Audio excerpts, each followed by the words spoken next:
This is Wrecked, the bonus episode where I either recommend a book or I wreck it.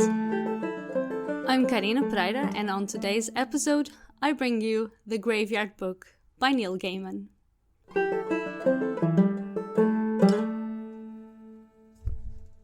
In the last few episodes, I have been bringing a lot of new books that came out either this year or last year, so more recent reads. But I have a lot of books that I read in the past that I would like to talk about and that I would like to give specific attention in one episode, and The Graveyard Book by Neil Gaiman is one of them.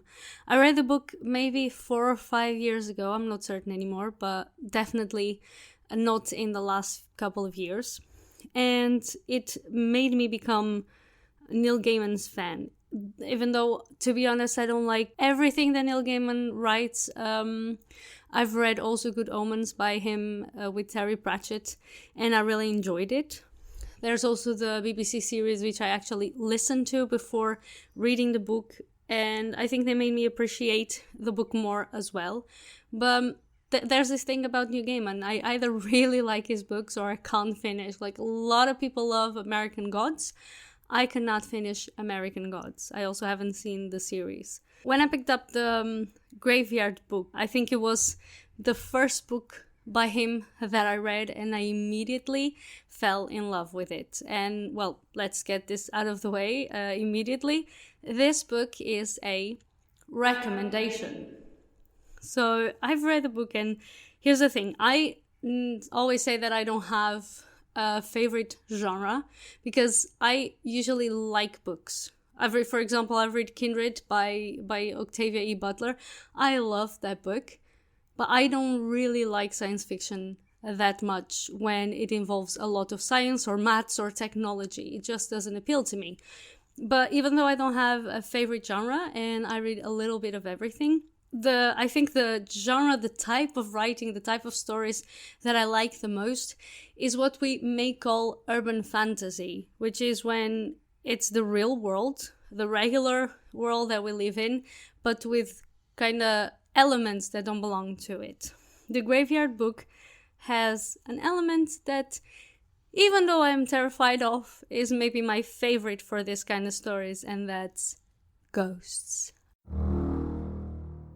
I am really afraid of ghosts. Like, in real life, I am afraid ghosts exist and they will haunt us. That's why I'm sometimes afraid of the dark. It's because of ghosts. Gotta put it out there. But if the story has ghosts that don't want to harm us and are kinda acting like humans, so they are faced as if they were just completely normal in our world, I'm really down for it. And that, for example, that's one of the reasons why I am so excited about Cemetery Boys, coincidentally, because there is also ghosts in there, but ghosts in pretty much the real world, or almost the real world. The Graveyard Book starts with a family being murdered. Everybody dies in the family, the two parents and the daughter, except for the toddler, because the toddler runs away, and he doesn't run away from the murderer. The door to the street is open and he simply escapes. It doesn't have any notion of what is happening in the house or the danger he is in, but he simply wakes up in the middle of the night. He gets out of his bed and the front door is open, so he starts going up the hill. And as he goes up the hill, he reaches the graveyard, and when he gets there, suddenly 2 ghosts show up in our story. And those ghosts, they find, curious that a toddler is just going up the hill and close to the cemetery in the middle of the night.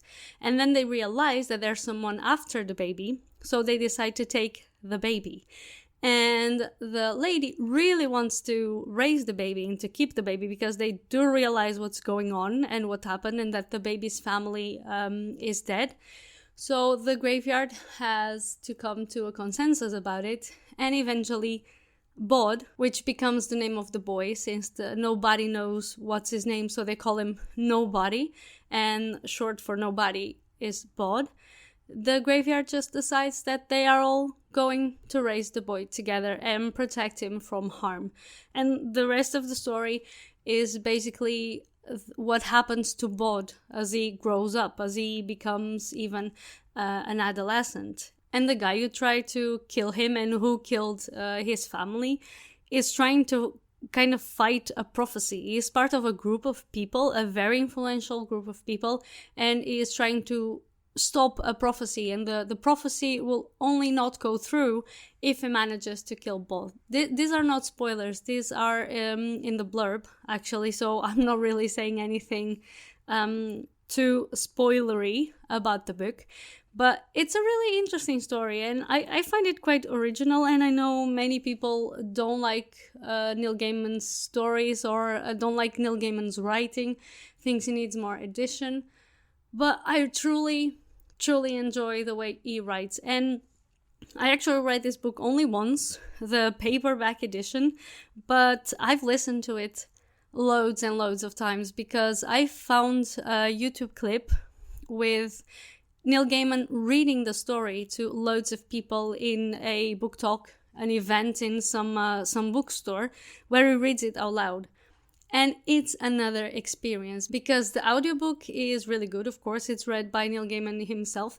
But when he reads the story to the people in the bookstore, you can see people reacting to the story. You can hear how the characters are supposed to say the lines and how the story was imagined in his head. And the fact that there are people responding to it, there are people laughing at certain situations, there's always some kind of background noise. I think it makes it very easy. Like if people are trying to get into audiobooks and they're having trouble focusing, I think that's a great way to start, because the background noises that you hear kind of make you more attentive to the story. It's easier to focus because it's not only someone reading to you, even if it's not in a monotonous way, that can be hard to focus on. It's also other people. So at some point I think, or I felt anyway, as if I was in the middle of the crowd listening to Neil Gaiman read the story. So if you're trying to get into audiobooks, definitely try this one. What I did is, I know this is illegal, but I actually downloaded the tracks from YouTube so I could listen to it at work. And I counted, and I started it over. Like I finished listening to the whole story once, and I started over again immediately at least 6 times. I counted 6 times, maybe it was more. So I know the story quite well. And I think that listening to the story like that helped me a lot memorize the story and understanding little details that I had forgotten or not really seen or heard the first time that I read the story. So this is a tip for all of you who are trying to get into audiobooks. And if you have the chance to get your hands on the Graveyard book, I really, really recommend it. It's one of my favorite books. It's on my favorite 5 list. And this was another bonus episode of Wrecked. I hope I have, in the last Wrecked episodes, inspired you to pick up good books or bad books so that you can form your own opinion. And hopefully, if you listen to any of the books I haven't liked, you come to Instagram to have a chat about them. I will be coming back in 2 weeks, Monday, with another main episode. You can find all of my social media on linktree/Karina Pereira, and I'll talk to you then.